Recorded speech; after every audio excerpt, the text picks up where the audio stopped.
Este video se realizó con la finalidad de poder aprender un poco más acerca del pensamiento político de Montesquieu. Veremos un poco cómo él percibe al hombre, las formas de gobiernos negativas y positivas y qué significa para él la libertad.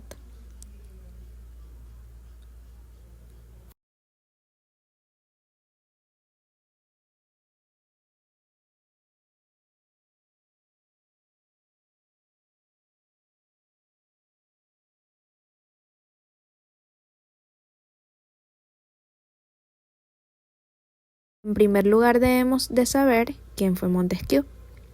Montesquieu, nacido el 18 de enero de 1689, fue uno de los filósofos políticos de mayor importancia del siglo XVIII en Francia. Este desarrolló su pensamiento político sobre la distribución de las funciones del Estado y la separación de poderes.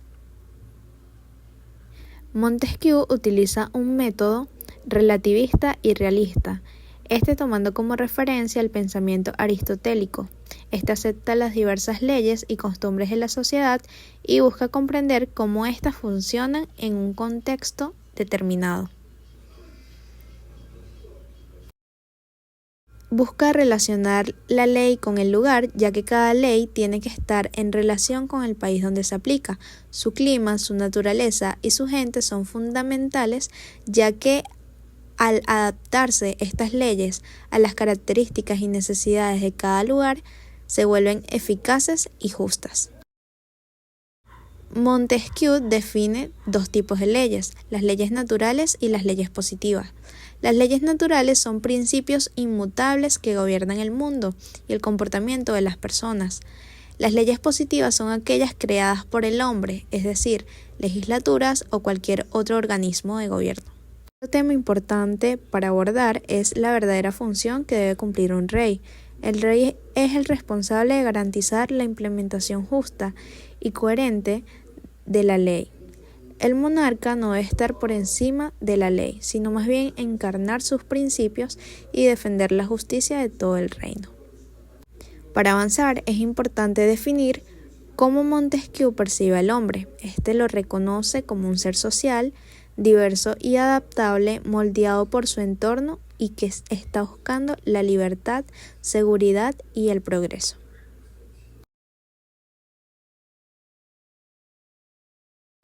El concepto de libertad es de gran importancia para Montesquieu.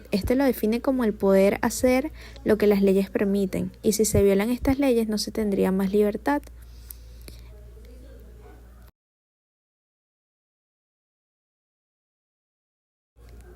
Dentro del concepto de libertad, Montesquieu define tres tipos de libertad: la libertad de la ley, la libertad de la esclavitud y la libertad política. La libertad de ley se basa en el Estado de Derecho, lo que significa que nadie ni el gobierno está por encima de la ley. La libertad de la esclavitud es el derecho humano fundamental a vivir en libertad, y la libertad política se refiere a la participación de los ciudadanos en la vida política.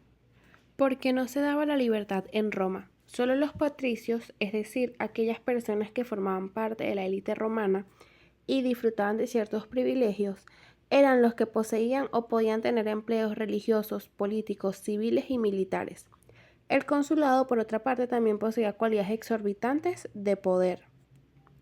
El pueblo era despreciado, ya que existía una gran diferencia entre las clases sociales, ya que estos, al carecer de un linaje de nobleza, eran vistos como inferiores. Al pueblo se le dejaba escasa influencia o ninguna en los sufragios, es decir, en las elecciones para elegir cargos públicos electorales. Otro concepto que me parece fundamental rescatar es el del Estado, ya que las ideas de Montesquieu sobre tuvieron un impacto profundo en el pensamiento político, sobre todo durante la Ilustración. El Estado tiene como objetivo conservarse, pero más allá de eso también tiene un fin distinto, que es el de preservar la seguridad, la libertad y la prosperidad general de sus ciudadanos. El Estado se divide en el poder legislativo, ejecutivo y judicial. En el poder legislativo, el jefe de Estado o príncipe hace las leyes transitorias o definitivas y puede derogar las existentes. Se desempeña mejor este poder en varios que uno solo y debe reunirse solo cuando es convocado, ya que esto ayuda a equilibrar cuidadosamente el poder del poder legislativo con la necesidad de una legislación eficaz y la protección de sus libertades individuales. El Poder Ejecutivo hace la paz o la guerra, recibe embajadas y establece la seguridad pública y evita invasiones. Debe estar en manos de un monarca. Y por último, en el Poder Judicial no se pueden reunir los poderes en una sola persona o en un mismo cuerpo porque no habría libertad. Este castiga los delitos y juzga. Existen 3 formas naturales de gobierno y estas son el republicano. El pueblo, una parte de él, tiene el poder monárquico, que es cuando uno solo gobierna y las leyes ya están establecidas. En la monarquía de los griegos los poderes estaban distribuidos y el poder legislativo lo tenía el pueblo y el ejecutivo el rey. Y por último el despótico, que es solo un gobierno sin leyes ni reglas. Para que estas formas de gobierno o separación de poderes que hemos mencionado anteriormente se cumplan, también debe haber una separación de personas, las cuales cada una cumplirá una función o manejará un cargo, bien sea en el poder ejecutivo, legislativo o en el poder judicial. El gobierno de Grecia y de Roma, heroico. Ambos poseían similitudes ya que los dos tenían un rey que era electo, poseían una constitución que era monárquica, aristocrática y popular, es decir, poseían un sistema de gobierno complejo que combina los 3 elementos y algunas de sus características, bien sea cómo se encuentra distribuido el poder o cómo se llevan a cabo la toma de decisiones. Porque un Estado cambia y cómo lo hace. Un Estado puede cambiar de 2 formas. La primera es por la reforma de la Constitución y porque esta misma se corrompa. Y la segunda es cuando cambia la Constitución. Cabe acotar que si se conservan sus principios es reforma, pero cuando estos se pierden es corrupción. ¿Qué es el espíritu de las leyes? Es un principio rector que define la esencia de las leyes y determina su efectividad en un contexto específico. Para comprenderlo, es fundamental que consideremos los factores que moldean a una sociedad, como lo son el clima, la geografía, la población, las costumbres y las formas que éstas tienen de gobierno. El espíritu de las leyes no es solo un conjunto de letras, sino que este también refleja la identidad y las necesidades que tiene una comunidad.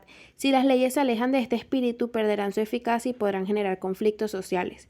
Es crucial que las normas se adapten a la realidad social y cultural en la que se aplican. El espíritu de las leyes nos recuerda que el derecho no es una entidad estática, sino que debe evolucionar con la sociedad.